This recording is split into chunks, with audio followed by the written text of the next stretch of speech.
ఈరోజు మనం ఒక అద్భుతమైన నిజ జీవిత కథ గురించి తెలుసుకోబోతున్నాం. గ్లెన్ కనింగ్హామ్ సంకల్పశక్తితో వైకల్యాన్ని ఓడించి ప్రపంచ రికార్డు సృష్టించిన ఒక హీరో కథ ఇది. పండిత్ శ్రీరామ్ శర్మ ఆచార్యగారు రాసిన మనోబల్ కే ధని అనే పుస్తకం ఆధారంగా ఆ అసామాన్య ప్రయాణం ఎలా సాగిందో ఇప్పుడు చూద్దాం. ఈ మాటలు అన్నది ఎవరో తెలుసా? ఒక చిన్న పిల్లాడు. నువ్వు జీవితంలో మళ్ళీ నడవలేవు అని డాక్టర్లు చెప్పినప్పుడు ఆ పిల్లాడు వాళ్లకిచ్చిన సమాధానం ఇది. చూసారా, ఈ ఒక్క మాటలోనే అతని సంకల్పం ఎంత బలంగా ఉందో అర్థమవుతోంది.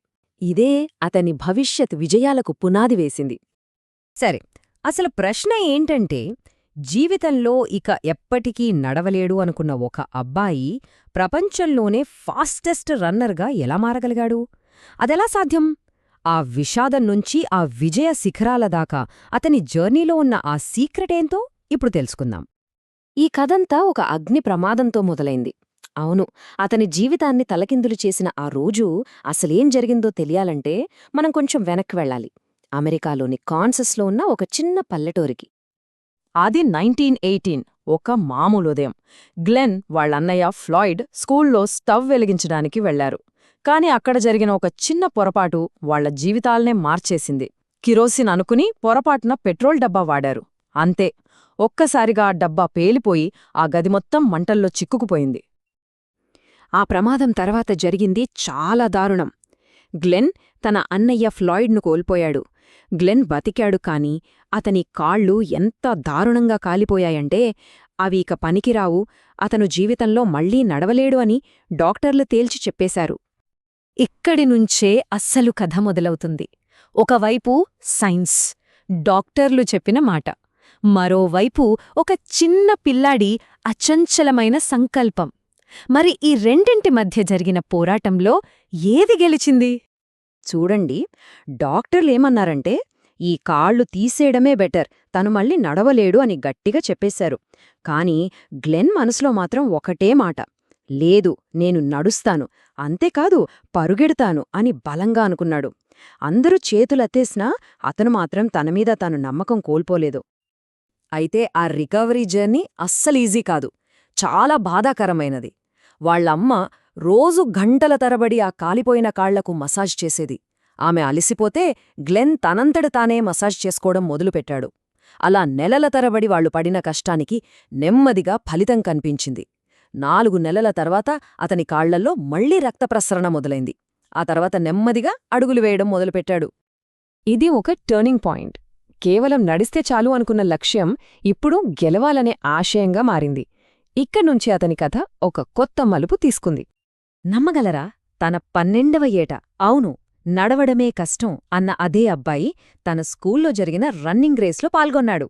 అంతేకాదు, ఫస్ట్ ప్రైజ్ గెలిచాడు. చూశారా, నడవాలనే సంకల్పం కాస్త పరుగెత్తాలనే ప్యాషన్గా మారిపోయింది. అతనికి సంకల్పబలం మాత్రమే కాదు, కష్టపడి పనిచేసే తత్వం కూడా ఉంది. వాళ్ళది పేద కుటుంబం అయినా సరే దాన్ని ఒక సాకుగా చూపించలేదు. సెలవుల్లో పొలాల్లో కూలీ పనిచేసి తన చదువుకు కావలసిన డబ్బు తనే సంపాదించుకున్నాడు. ఎంత డిసిప్లిన్ అంటే ఒకసారి తన యజమానికే 1000 రూపాయలు అప్పిచ్చాడక. ఆలోచించండి. సో ఒక చిన్న స్కూల్ రేస్తో మొదలైన అతని ప్రయాణం ఇప్పుడు ప్రపంచ వేదిక వైపు సాగింది. కాన్సాస్లోని ఆ చిన్న పల్లెటూరు నుంచి వరల్డ్స్ బిగ్గెస్ట్ స్టేజ్, ఒలింపిక్స్ వరకు అతని ప్రస్థానం ఎలా సాగిందో చూద్దాం. ఒకసారి అతని అచీవ్మెంట్స్ చూడండి. 1932 ఒలింపిక్స్లో 4వ స్థానం, 1933లో అమెరికాలోనే బెస్ట్ అథ్లెట్గా గుర్తింపు, 1936 బెర్లిన్ ఒలింపిక్స్లో సిల్వర్ మెడల్. అంతేనా, ఎడ్యుకేషన్లో పీహెచ్డీ కూడా సంపాదించాడు. ఇక 1938లో అయితే ఒక మైలు పరుగులో కొత్త వరల్డ్ రికార్డ్ సృష్టించాడు. ఎవరైతే నడవలేడు అన్నారో వాళ్లందరూ తలదించుకునేలా చేశాడు. అయితే ప్రపంచాన్ని జయించిన తర్వాత గ్లెన్ ఏం చేశాడు? ఒక ఛాంపియన్ అయ్యాక అతని ప్రయాణం ఎటువైపు సాగింది? కేవలం ట్రాక్ మీద విజయాలేనా, లేక అంతకు మించిందేమైనా ఉందా? ఇప్పుడు అతని క్యారెక్టర్ గురించి తెలుసుకుందాం. ఒక్కసారి ఆలోచించండి, అసాధ్యాన్ని సుసాధ్యం చేశాక ఇంక జీవితంలో ఏముంటుంది? గ్లెన్ ఈ ప్రశ్నకు తన జీవితం ద్వారానే ఒక అద్భుతమైన సమాధానమిచ్చాడు. అతని ముందు 2 దారులున్నాయి. ఒకటి, ఫిజికల్ ఎడ్యుకేషన్ డైరెక్టర్గా హాయిగా, సౌకర్యవంతంగా బ్రతకడం. రెండోది, దేశానికి సేవ చేయడం. రెండో ప్రపంచ యుద్ధం జరుగుతున్నప్పుడు అతను రెండో దారినే ఎంచుకున్నాడు. తన దేశం కోసం నేవీలో లెఫ్టినెంట్గా పనిచేశాడు. అదే అతని గొప్పతనం. అతను రిటైర్ అయ్యాక కూడా ఖాళీగా కూర్చోలేదు, సుఖాన్ని వెతుక్కోలేదు. తిరిగి క్యాన్సాస్కే వచ్చి తను జీవితాంతం సంపాదించిన ప్రతి పైసా పేదపిల్లల సహాయం కోసం ఖర్చు చేసేశాడు. అతని అసలైన విజయం ట్రాక్ మీద కాదు, ఇక్కడ ఉంది. సో ఈ కథ ముగింపు దశకు వచ్చేశాం. మరి గ్లెన్ కన్నింగ్హామ్ జీవితం మనకు వదిలి వెళ్లిన అసలైన వారసత్వమేంటి, ఆ శాశ్వతమైన స్ఫూర్తి ఏంటో చూద్దాం. గ్లెన్ జీవితం మనకు నేర్పే ఒక ముఖ్యమైన పాఠమేంటంటే, పిల్లల్ని ప్రోత్సహిస్తే చాలు, వాళ్లకొచ్చిన అవకాశాల్ని వృధా చేసుకోకుండా ఉంటే వాళ్లు ఎంత పెద్ద కష్టాన్నైనా ఎదుర్కొని గెలవగలరు. ఇది ఆయన జీవితం నుంచి మనం నేర్చుకోవాల్సిన విషయం. సో ఈ కథ మొత్తం మీద మనం గుర్తుంచుకోవాల్సినవేంటి? అదే సంకల్పశక్తి. మనిషి అనుకుంటే ఏ శారీరక లోపాన్నైనా అధిగమించగలడు. నిజమైన క్యారెక్టర్ అంటే మనం ఇతరుల కోసం ఏం చేస్తామన్నదే. మనకు ఎదురయ్యే పెద్ద పెద్ద అడ్డంకులే మనల్ని ఇంకా స్ట్రాంగ్గా చేస్తాయి. విజయమంటే గట్టి సంకల్పం ప్లస్ కఠోర శ్రమ, అంతే.